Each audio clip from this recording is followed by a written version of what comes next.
Kasama rin ho natin ngayon dito si Ginang Feliza Cortez, 73 years old. Sige po, Aling Feli, tanong na... Good morning po sa inyo. Ako po si Mrs. Cortez. Almost 74 na po ako. At ang sakit ko rin po ay tulad ng sakit ni Mr. Itong katabi ko. Oo. Meron po ako dito sa binti na napakakate kapag ka ako'y kumakain ng itlog at manok. Maraming taon na pong nararanasan ko ito at hindi gumagaling. Kapag ka hindi ko po ito matiis, kamot ako ng kamot, nagsusugat na po. Ang gusto ko pong malaan kung anong gamot ang maaari kong gamitin para gumaling ito. Aling Felisa.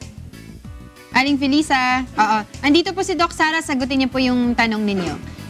Nanay Felisa po, nasabi niyo po yung pangangati niyo po dito sa may binti, napakatagal na pong panahon na hindi po siya gumagaling. Gusto ko pong malaman kung ano na po yung mga naipahid niyo nung araw. Nagpunta po ako sa isang dermatologist nga ay ano nga ba yun? Sa skin. At meron po siyang binigay sa akin gamot na ipinahid. Hindi naman po naging effective. Kaya hindi na po ako bumalik. Ganon din po ang nararamdaman ko hanggang ngayon.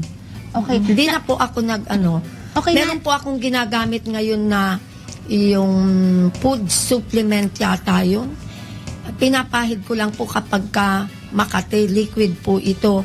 Pero ganon din po kapag nakakain ako nung parang bawal sa akin, ganon din po ang nararamdaman ko.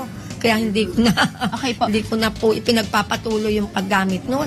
Okay po, Nanay Felisa. Ganito po hindi ko po kasi nakikita ngayon yung sinasabi niyo pong nasa binti ninyo. Pwede po kasi rin na baka mamaya fungal infection din po. Kaya po kapag kumakain din po kayo ng mga malalansa, nangangati po siya. Kung may panahon po sana kayo, maganda po sana makapasyal po kayo dito sa clinic ni Kuya o kaya po dito po sa ating studio. Nandito po ako pagka Lunes at Biyernes para po mas makita natin at mas mabigyan po natin ng ampat na lunas po. Opo. In the meantime po sana, iwasan nyo muna po kung hindi pa po kayo makapasyal ngayong linggo, wag muna po kayong kumain ng malalansa, katulad po ng nabanggit ko kanina, kahit ano pong uri ng laman dagat, chicken, egg, pineapple, mango, tsaka po watermelon. Iwasan nyo po muna. And then po sana po magawa nyo na po ng panahon na makita po para baka kung hindi lang naman po ordinary na dermatitis or eczema, baka pwede po nating makita natin kung fungal infection, mas maumpisahan nyo na po yung tamang gamot po. Nanay, okay na po, Nanay Felisa?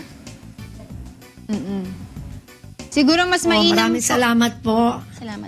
Okay, thank you, Doc Sara. Yan po ang mga katanungan natin ngayong umaga para sa ikonsulta mo. Maraming salamat ho nga pala kila Barangay Captain Felicito, Super Cap Valmosina, mga miyembro ng ating Board of Directors, si Ms. Carmen Valcarcel at Ms. Telma Terrado, at sa mga president ng iba't ibang chapter ng Senior Citizens Association dito, si Kagawad Ricardo Lopez Sr., Ginang Fe Amayina, at Ginang Feliza Cortez. Si Ma'am pala, member no natin, association. Tamang-tama, nais po namin imbitahan ng lahat ng senior citizens dito sa Barangay Holy Spirit sa UNTV 10th anniversary sa June 25 to 26 po ito sa may World Trade Center. Kasi yung nga po nabanggit kanina ni Kuya, caring for the elderly po talaga yung yung sentro nung anniversary.